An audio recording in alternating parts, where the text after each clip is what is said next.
Hey, welcome to the Cam and Otis Show. We're a father-son business podcast where we talk with other lifelong learners about making an impact and solving problems. And you know what? When you talk about making an impact, there is no better way than getting people's voices out to more people. You're enabling impacts. And today we've got Tom Schwab, Navy veteran, joining us, and we're going to talk just about that. How you doing, Tom? I am thrilled to be here. Thank you. Good, man. I'm excited. I'm excited to have you on here because the impact thing is, I think people blow it off until they hit a point in life, and it's unfortunate, man. If I'd learned the impact I was making when I was younger, that and creating that legacy, even as a young 20-year-old lieutenant, the legacy that I created then, didn't even realize it. How did it, and this is my roundabout way to getting to the interview Valet, because I'm really interested in that and how that is enabling your clients, your customers, to make a more of an impact. Can you tell us more about that? Yeah, and I really think it comes to this idea that we're all one conversation away, right? There's a thing in marketing now, you're one funnel away. It's really good marketing, it's a good slogan, but to me, it's not true, right? The best things in my life have always come through a conversation.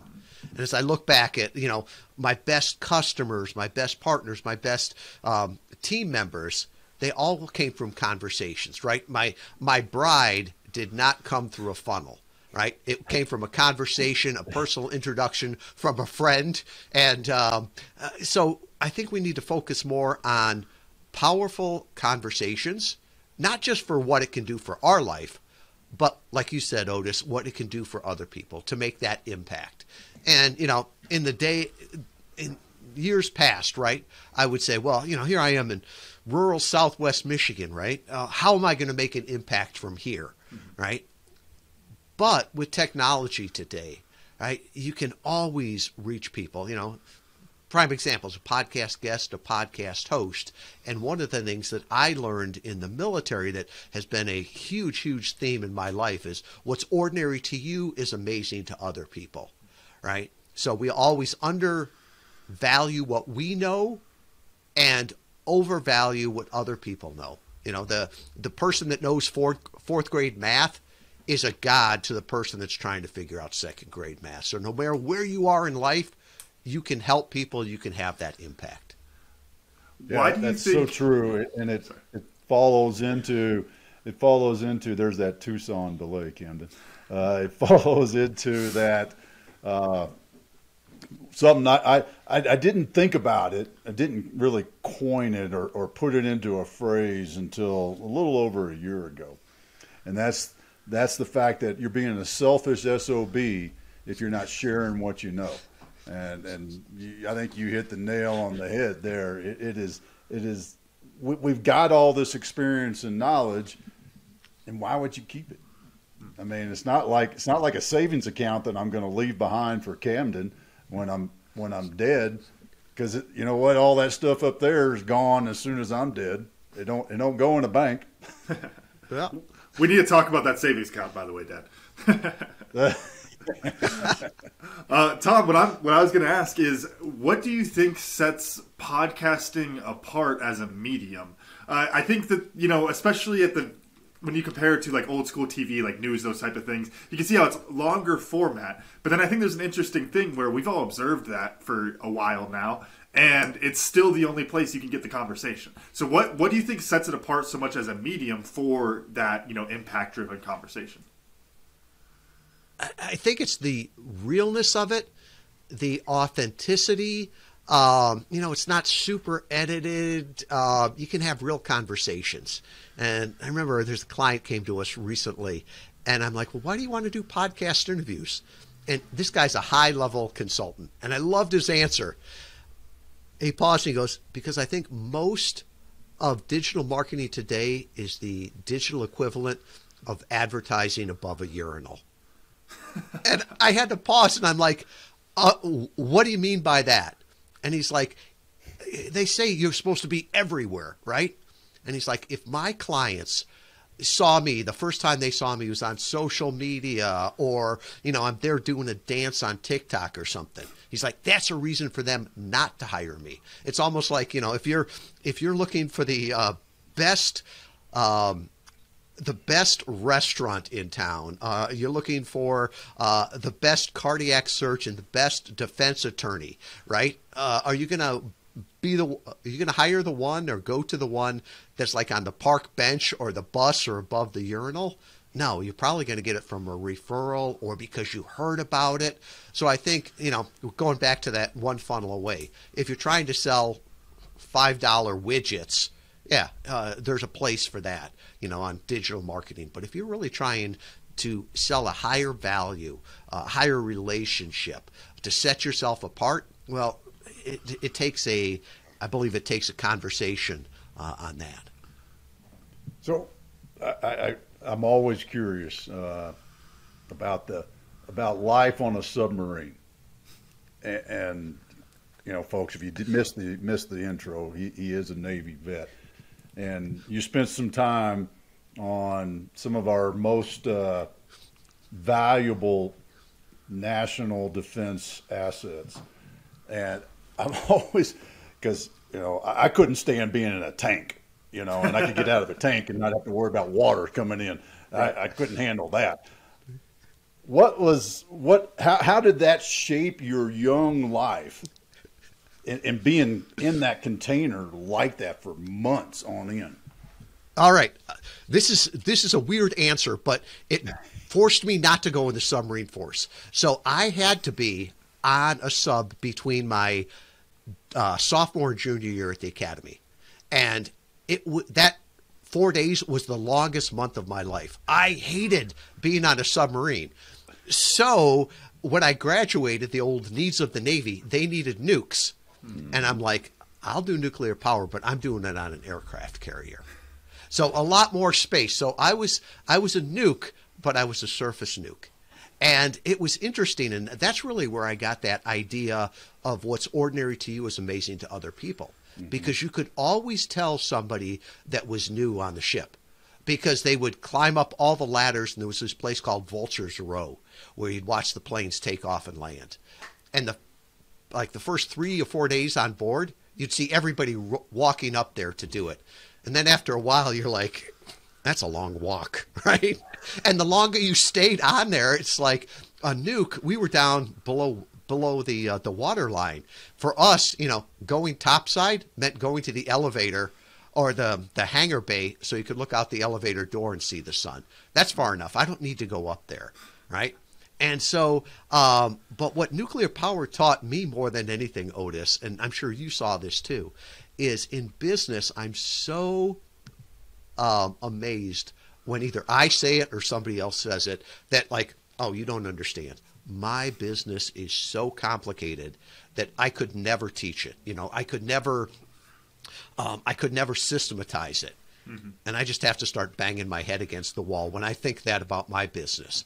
Because right now in the Navy, there's nuclear power, people running nuclear power plants. They're running it safe, running it effectively. The average age is 21, and most of them are high school educated.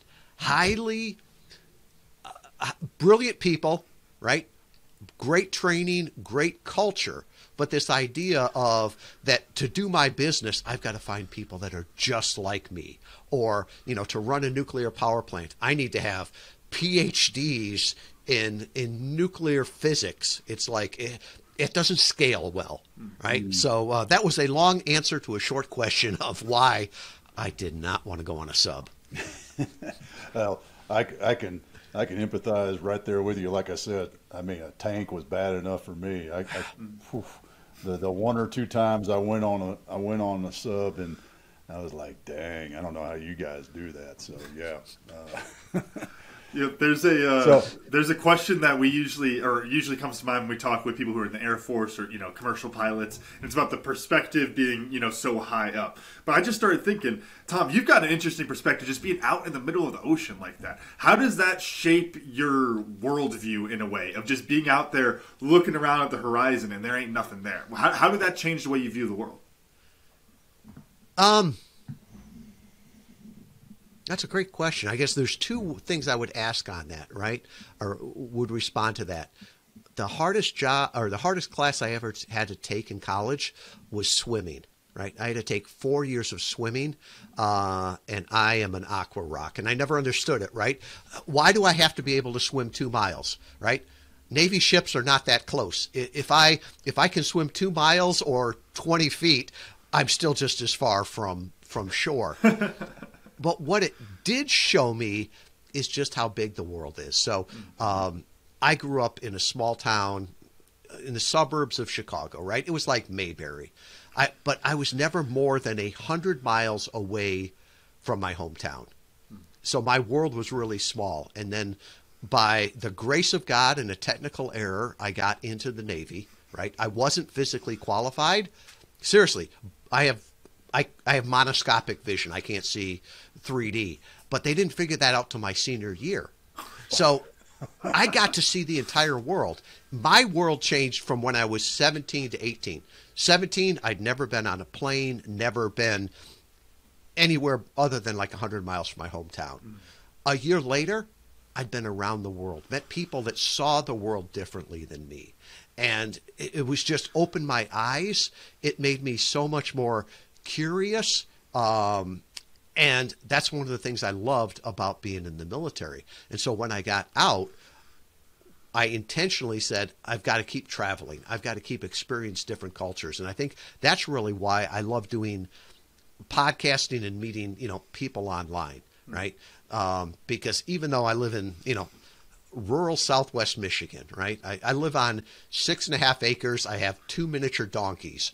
But, this morning I talked with somebody from Australia. So it's really, there's a lot of problems in the world today, but there's no better time to be alive. And I think the world is a big, big place. And you start to understand that when you're in the middle of a body of water and you realize you're this little speck in a big ocean. I mean, heck, you can go to the middle of Lake Michigan and feel that. And then you realize Lake Michigan's small compared to the Indian Ocean.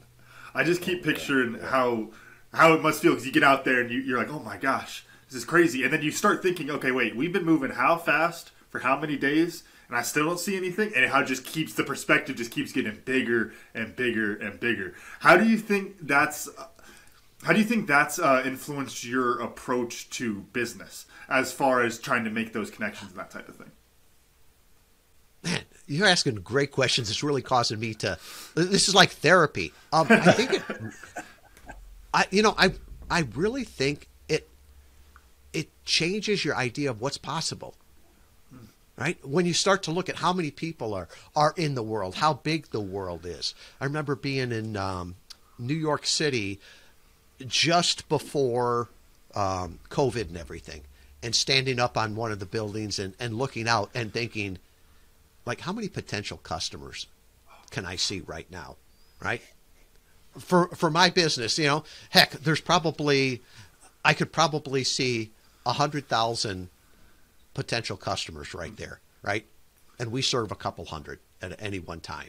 And that's just what I can see. Oh, yeah. From whatever it is, the 50 stories up. And then you start to think about the entire world, right? Your business, you are just scratching the surface of it, right? Of what you could do. And, when Otis, you talked about impact, right? You don't have to be Apple or Google or whatever to have impact. But even there, you look at it and say, what more impact could they have? In the next 5 years when twice as many people come online, what impact are they going to have? How much bigger is the world going to be for us? So yeah, I think sometimes, just going to the same restaurants in the same place, I can look and say, wow, I'm doing pretty well. I'm making a pretty big impact. But then you get in the middle of a big city or a big ocean, and you're just like, I am not even a ripple that anybody sees in here. No, that's so true, and you just brought back a memory for me. Not in the ocean sense, although I did a little bit of that playing around, but not like big blue and underway or big gray and underway. I was thinking of summiting a few mountains and you're looking out and you're seeing all the mountain ranges going forward as far as the eye can see is nothing but mountains in various parts of the world, and that how amazing that is, and how that just changes your perspective from the I'm just here, but I can still make a wave, and I think that's the thing I think that makes the difference in all of us, is we have the opportunity to cause that butterfly effect, that ripple in the water, to stay in our Navy terms. What happened that, because I mean, Navy, like every service, you're a part of a team, you're a part of a bureaucracy. You get out of the Navy, you get into corporate world, but then all of a sudden you're like, nope, I want to do my own thing. What caused that? I want to do my own thing. I want to be the big E, an entrepreneur. I don't know that I have ever said, "Oh, I want to be an entrepreneur," right? To me, it's a meaningless word, right? Because Richard Branson's an entrepreneur. So is, a nephew with a new idea and no execution, right? They're both entrepreneurs. I always looked at it as more, I want to build something. I want to help people. I see myself more as like my grandfather was as a business owner, right? And I think as I look back on it, maybe I was more of an entrepreneurial spirit, but I always wanted to go for the safe route, right? So my dad, God rest his soul, he loved me. He tried to do the best for me and all the rest. But I remember when I got out of the Navy, he sat me down and he said, "You're a fool." And I'm like, "Why?" And he's like, "All you got to do is put in another 15 years, you get a retirement, all the rest of this." Yep. And, I was trying to explain to him, "Dad, I love what I did, but I don't think my family can survive another deployment," right? When somebody says, "Thank you for your service," I'm like, I had fun, right? Thank the families and the dependents. They're the ones that really have to deal with it. So, then I went in to work for a Fortune 500 company, and I felt like I was in a submarine there, right? Because I felt so trapped in a building. I mean, we didn't even get port calls. The ship never moved. And so after a year and a half with that, I took a straight commission job in medical sales. And at that time, my dad called me a dang fool, or words to that effect, right? He's like, "You cannot do this, right? You're married, you got a mortgage, you got kids." And I'm like, "Yeah, but I believe I can do this." Now, he lived long enough to say, "You made the right decision," right? But for me, it was always, I want to keep growing. I want to keep learning. I want to control my my fate more, right? I'm not the best at following rules, right? My wife is a rule follower. I follow the guidelines, right? And so I think I was always on that more entrepreneurial, creative aspect of it. And so for me, it was more of an evolution, right? I sold, then I had a distributorship, and I thought, "Oh, I've got my own business." And what it was I had, one supplier. So while I wasn't a W-2 employee, I still worked for someone. So when I ended up selling that back and had a sideline business, I think that was my first, more of the entrepreneurial side of that. And so I think it's more of an evolution, and I think the world is changing too, where there's more opportunity. You don't have to put 20 or 30 years in a company to get that success. And if anything, you look at even my counterparts now that got out after 20 or 30 years, they've got a second career, right, that they're doing. So I think as we live longer, why not just keep evolving into doing different things, and not revolutionary things, but just evolutionary of what we learned and then how we can apply it today. How do you create that consistency? Because you talking about your time in the Navy, you talked about the self-awareness of the impact on your family and those type of things. Entrepreneurship, it looks different, but you could put yourself in that same bucket again of, constantly working, constantly going out, trying to make things better. And even though same type of thing, you had that perspective of, well, I'm doing it all for the family. You still need that consistency. You still need the home, all those kind of things. How did you find that balance? Or was that something that took some time as you're going through it? I didn't find the balance early on, right? Yeah. It was all or nothing. It took its toll at times, right? I think an entrepreneur alone, or even a business owner alone, is a business owner at risk, right? You need a peer group around you. And I found that people that sign the front of the check see the world or understand the world differently than the people that sign the back of the check, and vice versa, right? And the world needs both of those. And so as you go through those struggles, you need a peer group of people like you to help you through the low times, and also to knock you down a rung at the high times, to realize that no, it's not all you on either ends of that. So that really, really helped me, having those peer groups around of other men that had similar values or were going through different things. And it's not that they were all at the same place, right? The same age or anything like that, because those different viewpoints really helped.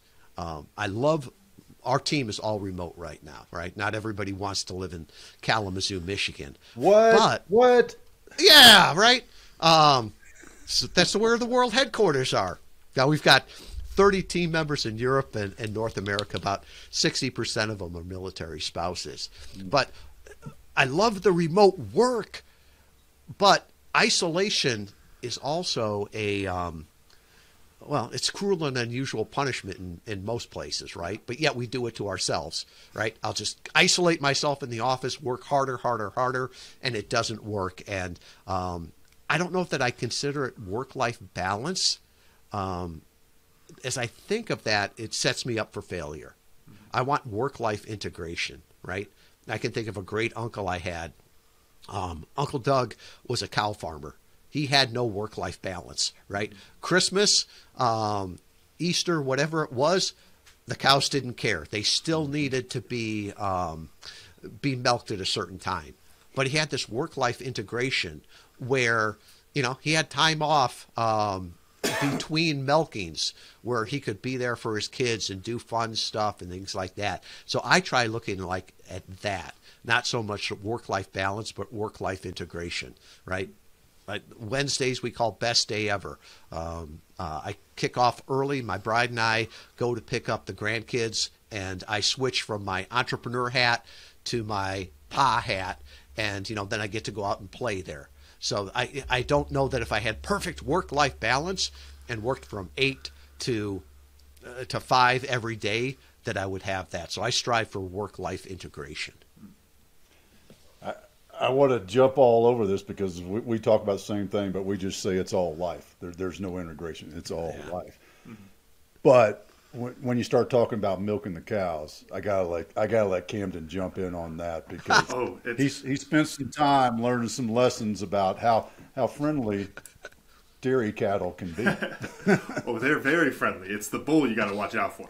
I had my fair share of run-ins, but I think the perspective I always talk about from the farm, working with my Uncle Ben, is that there's always something to do on the farm. But the challenge then becomes when are you going to do that something? Because there's so many things to do. There's always another project. There's always an animal you need to look after or go check in on, or, fence that needs repair. There's always something. And so you really have to start analyzing all of those different things of, hey, do I need to do this now? Can this wait till tomorrow? And I think that perspective is so useful when you talk life management, because The easy option is to dive in on something for 3 months and then put it away and then go dive in on another thing for 3 months. Spend 3 months with my family, then go spend 3 months coaching rugby, and then go spend 3 months building a business, and just going through the cycle like that. That would make things simple, but that's just not how life works. You have all of these things that are happening at the exact same time. I'm at the point where in playoffs here for rugby at U of A, I'm all over the place right now because I've got rugby, I've got business, we're buying a house, all these different things.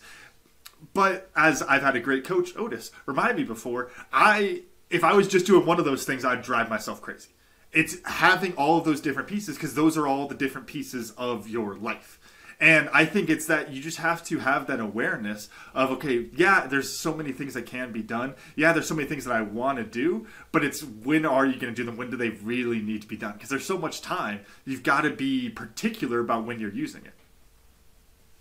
Yeah, and there's different seasons in life too.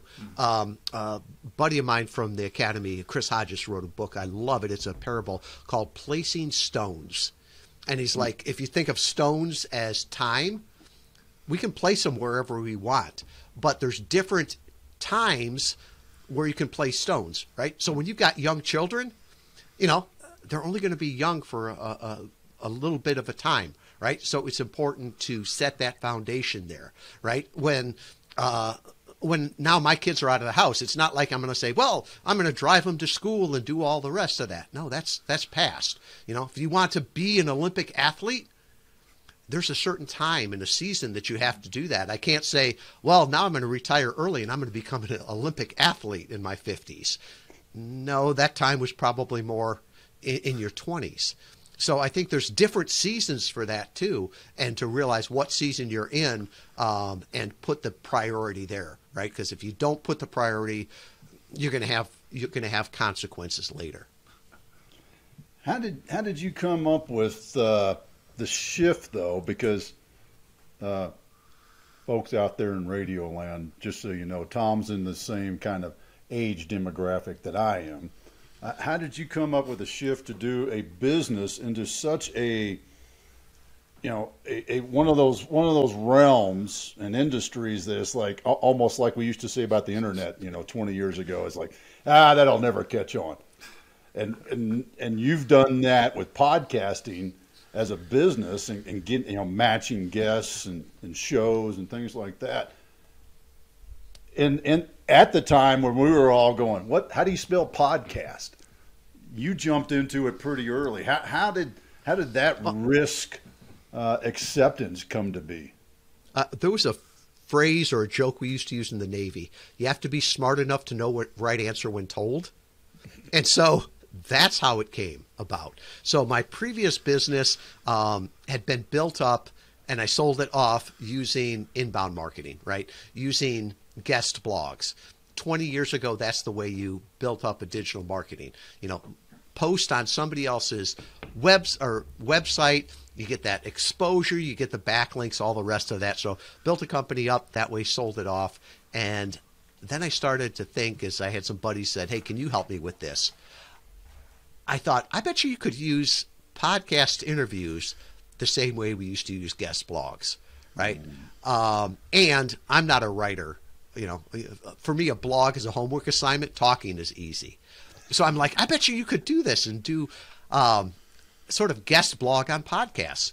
And so we started to test it out in 2014, 2015, and it worked great, right? And I was in a sabbatical period, and some people were asking, well, how do you do this? I wrote a cheesy little PDF that I kept giving away to people, right? And then I had some friends that I was in a mastermind with are like, you should do a course on this.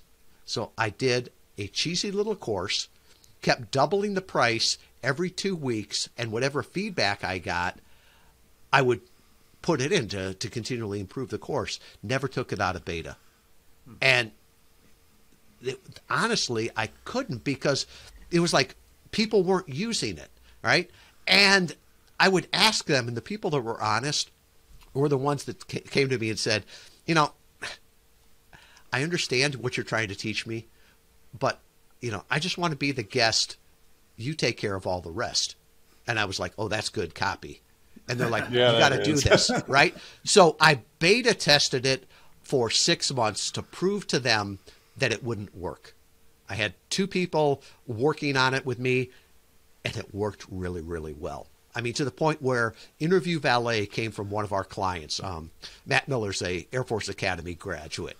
He thought of the name, gave it to me, bought the domain, and said, if you like it, here, I'll give you the domain for it, right? You have to do this. So we launched in 2016 this agency that works with thought leaders, right? Nonfiction authors, coaches, consultants, brands, to help them leverage targeted podcast interviews to get their brand and their message out there. For the first 3 years, I was like, oh, we are way, way too early, right? Because I'd give my little elevator pitch and people would go, what's a podcast? Mm-hmm. But then about 2019, it started to take off. And I was glad because we had 3 years of experience and processes and understanding it. And we were ready to scale at that point. COVID was, I always say, as Winston Churchill said, this is our finest hour. I look at COVID was our finest hour because we had this remote team. They all worked hard because things really started to explode through there. And that's really where we started to scale.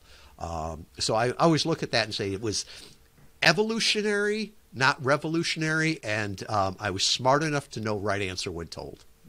I love that because what you were able to do is you took the infamous Black Swan event, and instead of it being a crisis, you flipped it to an opportunity to accelerate growth of the business, and that's huge. And truthfully, that there's some of the groundwork that you laid, and people talk about luck and all that stuff, but luck is what you create. Blah blah blah.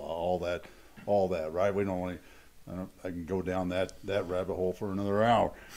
But the thing is, you saw this, and you went, well, that door's cracked a little bit right now. I think I'm going to put my foot right square in the middle of it and slam it open. Did you feel that way? I mean, when pandemic, 2 weeks to get back to normal, all those things happened. How did you react to that, or was it organic? I think if I look back on it, I like being a wartime leader, not a peacetime leader, right? When there's a crisis or something's on fire, then that's the time I want to lead, right? When everything's quiet, it gets boring, right? So I looked at this, and when COVID hit, we probably lost 20% of our clients within 72 hours, right? And I understand business was tight for them. They pulled their money back. Even though we had contracts, I'm like, that's fine, right? But we had a lot of larger corporate companies that we've been talking to for a while. They had this marketing budget. They had a travel budget. They had a convention budget that they weren't using. And they're like, we still need to get out to our clients. So we started to talk about them on how they could redeploy that, right? So it was more, how can we help these people? And then go into our team also. When we had so many people were getting laid off and everything, I went to our team and like, okay, I know your kids are home right now, right? But as we ramp up here, could you give us some more hours? And to a person, everyone said, I don't know how, but I know I will do it. So, they took on extra hours so we could help all of these people while we were hiring new people. So once again, I don't know if it was, being so smart or just listening to what the clients were saying, right? I'd like to tell you the story was, I had this great plan. It's like the business plan. I always say the best piece of fiction I've ever read or written is my business plan. It was beautiful. Every graph went up and to the right. But really, it's just like listening to the market, listening to our team, and all pulling together on that. Talking about the corporations, coming with the budget there, and what that drives me to is something I think is a really interesting perspective. Talking about podcasting, which is because of everything we had talked about earlier, the conversational aspect. To take the very easy example of Tom, if you going on a show talking about everything that you've learned, talking about Interview Valet, so someone goes, "Oh, I want to go work with Interview Valet." I think the other interesting piece of it is because podcasts are so niche. And it's so specific to a group of people that you can market to a group of people much better. The example that comes to mind for this, I read this article, it would have been about a year ago, but it was about selling to women, and that these marketers had not found a way for years of getting their products in front of women. And then this surge of podcasts came, and they said, "Oh, wow, 10 million women listen to this one podcast every single week," and they started throwing all their money at it. And I think it's a really interesting thing to where it's you could find these groups of people that are committing to listening to a certain type of thing, so they're in the same subject area. And if you're able to tie your product into that, it fits right in. I heard somebody on a podcast once talking about what makes it so different, and it's because, and the irony is, I'm listening to this, and he says it's because I'm in some guy's ears, just talking in his ears for 5 hours a week. You don't have that relationship with that many people. So when I tell you to go try Manscaped or BetterHelp or whatever, insert all of these ones that are on every podcast. Yeah. You take it because you go, "Hey, Camden said that." And he's the guy in my ears all the time like that. And I think there's an interesting piece there. But I think what I want to ask you, Tom, is then how do you think that changes as we move forward? Because we to me, it's the market was built there. I think there was a recognition of the market, probably, around COVID mostly. And then now we're kind of in probably a little bit more of the oversaturated side. So where would you say it's going from there, from the marketing perspective? I agree with you that it's a great way to target, right? And there's a reason I'm on this podcast that talks to business owners and not on that female health and beauty fashion one, right? I would push back a little bit about the oversaturated. Okay. Right? Depending what data you look at, there's somewhere between 3 and 4 million podcasts, right? But only less than 400,000 have gone live or posted in the last 30 days, right? So it's very easy to start one, hard to keep it going. And I think as other content gets so noisy that audio and video is going to stand out so much more. So here we are in 2023 talking about this. I'm really questioning, is there a future for SEO and printed content, right? Because if I can make it on Chat GPT, what used to take me an hour to write a blog, now I can get 100 blogs in that same hour and post them. Well, it's just going to get so saturated, and the quality is going to go down. And then they're going to say, "Well, was that really Tom's blog, or was that Chat GPT?" Right? If there was misspellings in it, it was my blog, or grammatical errors. So I think those other ones are going to get noisier. I think the conversations are going to get more powerful. Right? You think about. How many ads do we listen to every day and we stop listening to them? Or the billboards we drive by and we never see because we just block them out.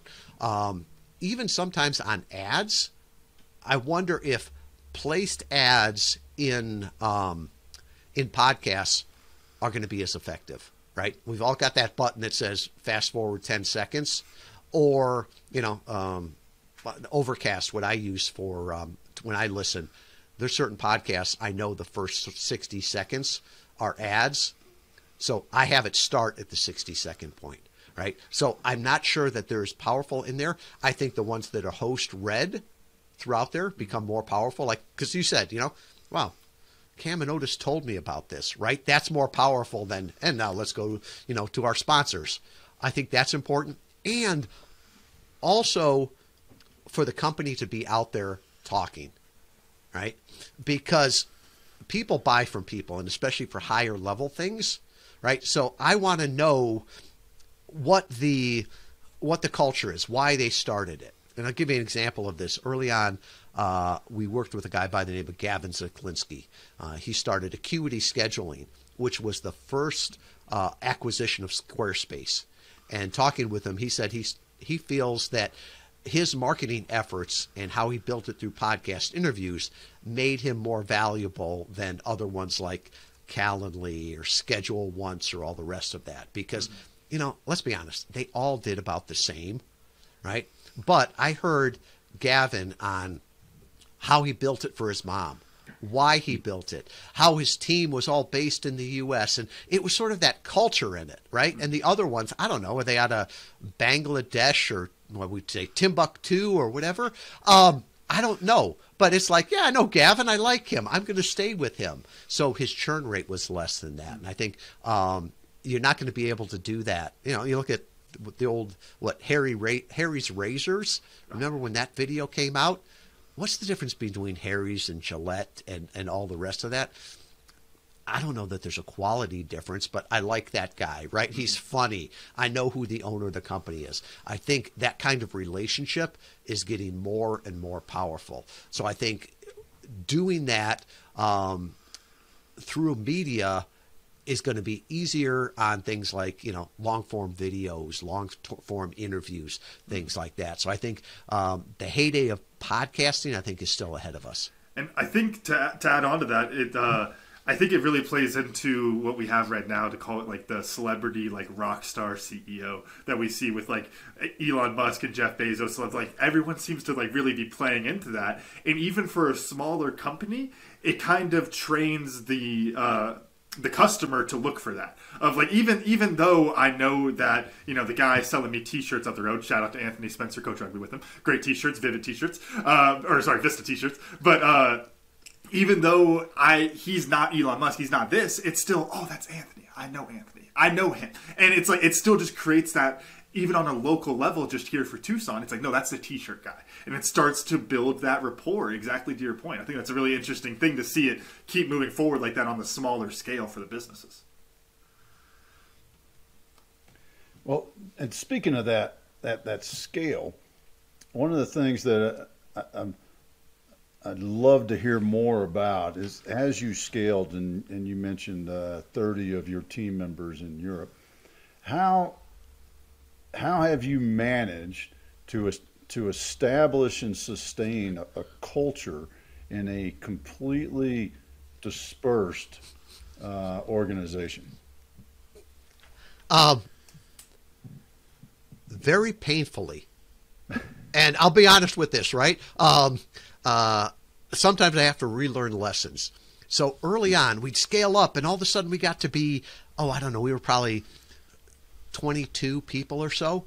And, we do great team building. We've got a great team, right? We get on Zoom calls together. They work together. It seems like always somebody's online to do chats. And so if somebody's got a question, somebody else is there. I have always looked at a servant leadership thing.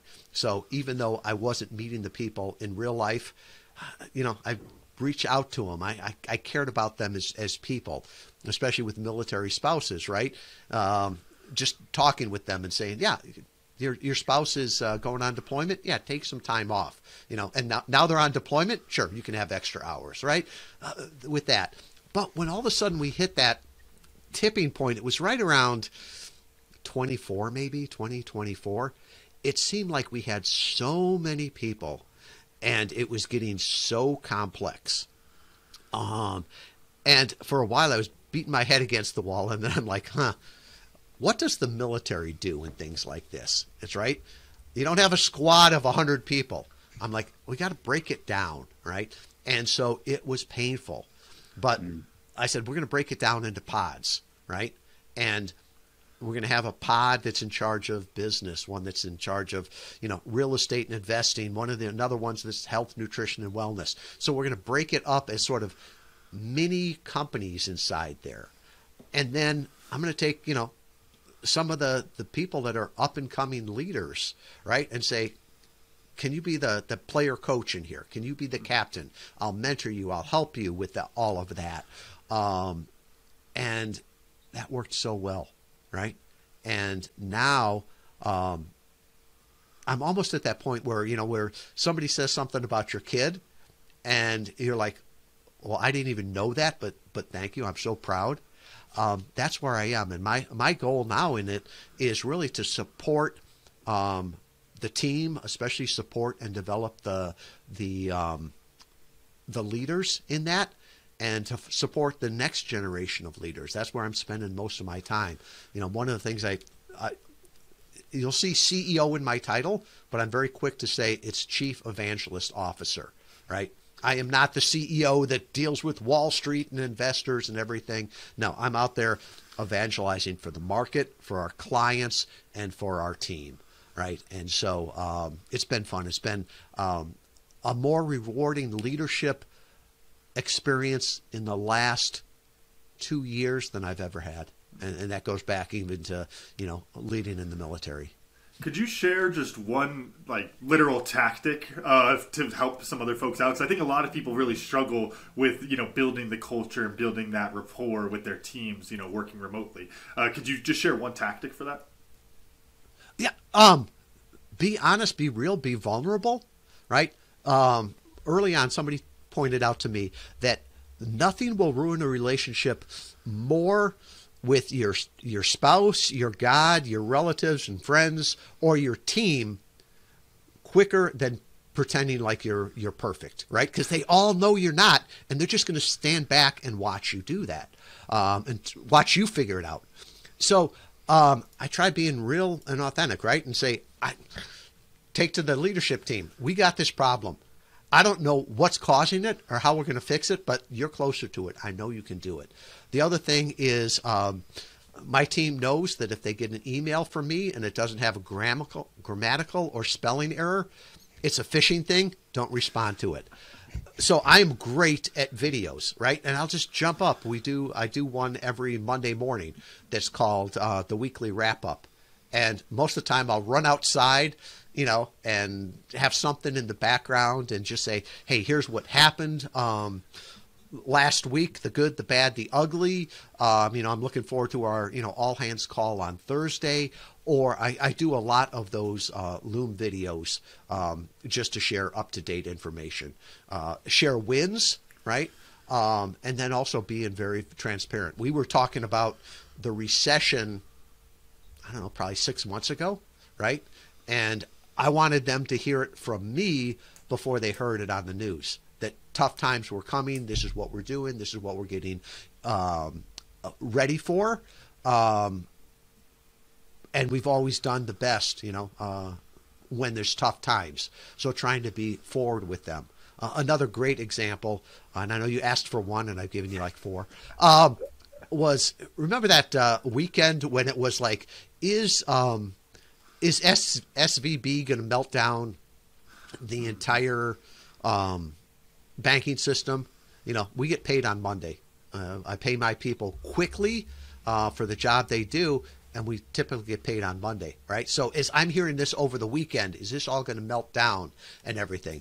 Called people and said, listen, we've got plenty of money in the bank, right? We're going to be okay. We're below that limit. And, oh, by the way, when we first started out, everybody got paid, the independent contractors, by PayPal. I said, I just moved enough money into PayPal to pay everybody for 3 weeks. So even if we have to go back to the old thing of PayPal, we're okay. There were people that had no idea what I was talking about. It's like, what the heck is SVB? But the people, well, everybody, the ones that didn't understand it or weren't aware of it, and the ones that were, they were glad that I was worried about that over a weekend so they didn't have to be. One piece there that I think is really interesting is the balance of being able to share those things and be honest with folks, and then also keeping some stuff close enough to the chest that, not everyone's running around with their hair on fire because you said something that may or may not come true.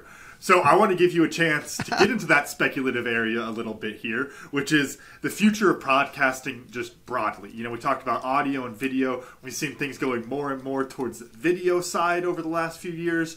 Where do you see it going in the future? Feel free to have fun with the speculation. Nobody from Interview Valet is listening. And this isn't being recorded, right? No, not at all. Not at all. I can make any predictions here.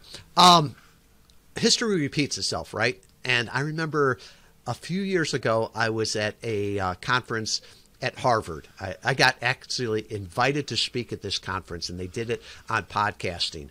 And there was a person that was much, much smarter than me that talked about the similarities between radio and podcasting, right? And I guess in 1920, radio was called wireless internet, right? Because it made sense. It's wireless internet. By 1930, it was radio. And their thought was that podcasting started as podcast because it's the iPod, right? And I remember asking my youngest daughters, what's the pod stand for in podcast? They rolled their eyes and they're like, I don't know, Dad. What's it stand for? They never knew a world with an iPod.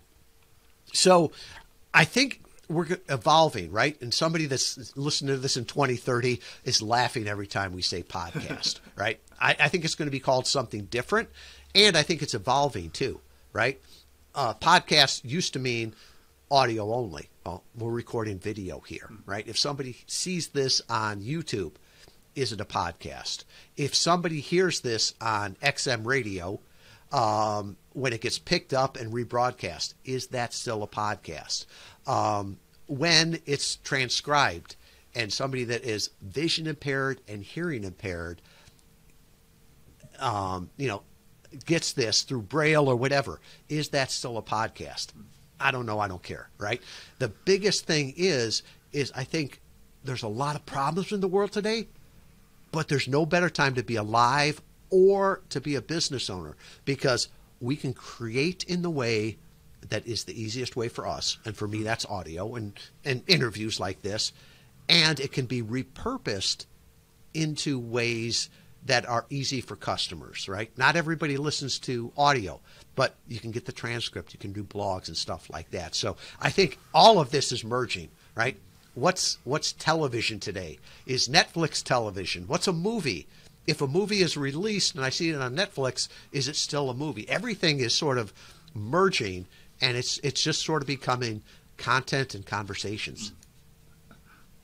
Yeah, that's so true, and I think you hit the nail on the head, though. In 7 years or 10 years or whatever, when we look back, it'll be, oh, so that's where it came from, kind of thing. Because going forward, when you're in it, you don't see it, and you're living it day in, day out. You don't see those differences, but the difference that you make is how you set yourself up going forward. And one of my favorite phrases a friend taught me a while back is, my past can be a schoolhouse or a prison. And with that in mind, thinking about, I'm much more looking at my past as a schoolhouse. And what I learned today in my schoolhouse hanging out with you was a great reminder. I have that same genetic default, I like to call it, of I like to be in charge when the shit hits the fan. Oh man, I love it. Crisis, people running around with putting lighter fluid on their hair, getting ready to run up and down the hallway saying the sky is falling. Man, I love those situations because I just walk through it. While they're running, I'm walking through it, and I'm seeing solutions, and all they're seeing is red and panic. So yeah, I'm right there with you. I love managing chaos. That is, it just gets me. I'm getting chills on my back right now thinking about those opportunities. Camden, how about you? What'd you learn? A lot, but the thing that comes to mind as I was looking back at my notes is, when y'all were talking about perspective, being out in the ocean, being on top of the mountain, and we started talking about like the impact. It made me think of a piece of perspective that I have that I don't think I'd really thought about from the agriculture, which is the amount of effort it goes into growing something to feed somebody for one meal, and then talking with people like that, Dr. Quello, and then talking about feeding the 10 billion people that are coming, and just the perspective of the huge problem and the amount of effort that goes into each little piece of it, but then still having that fire to keep moving forward and solving it. And that, even if you're just feeding one person, it's still an amazing thing. Now, we like to feed 10 billion, but it's the scale of the problem, but then also how important the small piece of it is. So that's something I'd never really put that together. So thank you all for that when you're talking about mountains and boats or whatever that was. Tom, how about you? What'd you learn? Boy, you said something very early on, Otis, that haunted me this entire conversation. You talked about being selfish if you don't share that with you. And I was just like, that is so true, right? I believe we're blessed to be a blessing, right? The people that taught me something, it wasn't for me. It was so that I could pass that on. And as you were talking about that, the vision that came to my mind was, being up at the pearly gates and, being asked, I gave you all of these things. I taught you all of these things. Why were you so selfish not to share that with someone else? And, how can I say, well, there's nobody else around me to share it with. It's like, and then I gave you the internet. Yeah. So it's like, you're not only selfish, but you're stupid. So that really struck me in that, it's not just impact for impact's sake. It's not just impact for my sake, but it's to help other people, right? And not to do that on my part is selfish, right? So thank you for sharing that early on and giving me something that's going to haunt me for the week. Awesome. Well, I'm glad I could help out. How do folks follow you, learn more about what you're doing, check out and hire into Interview Valet? Yeah, so the best place is just make it easy. I know you're multitasking, doing all the rest of this. Just go to interviewvalet with a V.com. So interviewvalet.com/COS for Camden and Otis. Or COS, Camden and Otis Show, right? I told you there'd be typos. And I'll have all my contact information, free copy of my book, Podcast Guest Profits, How to Grow Your Business with the Targeted Interview Strategy. And if it makes sense to jump on a call to see how you could leverage targeted podcast interviews to grow your brand, grow your business, make a bigger impact, I'll put all that there too. So just go back to interviewvalet.com/COS. That's awesome. That's awesome, man. Folks, that's the guy that you go to the fancy restaurant and he takes the keys from you and parks your car. That kind of valet, all right? Think about it in that way. All right, I just want to emphasize that. Tom, man, it has been a pleasure to hang out with you today. I've truly enjoyed our time with you. Well, thank you both. A lot of people say doing a podcast is easy. The great ones just make it look easy. I know all the work that goes into this, and I appreciate all you both do. Awesome, man. Thanks. Camden, run us out. All right. Thank you all for listening to the Cam and Otis Show, and a special thanks to our guest, Tom Schwab, for joining us today. If you enjoyed today's episode, make sure to pass along to someone else so they can enjoy it too. Make sure to follow the Cam and Otis Show on Facebook and Instagram. And you can watch full videos of the show on our YouTube page. And while you're there, make sure you hit that subscribe button too. As always, the full archive of our episodes is available at www.camandotisshow.com. Thanks again, and we'll see y'all next time.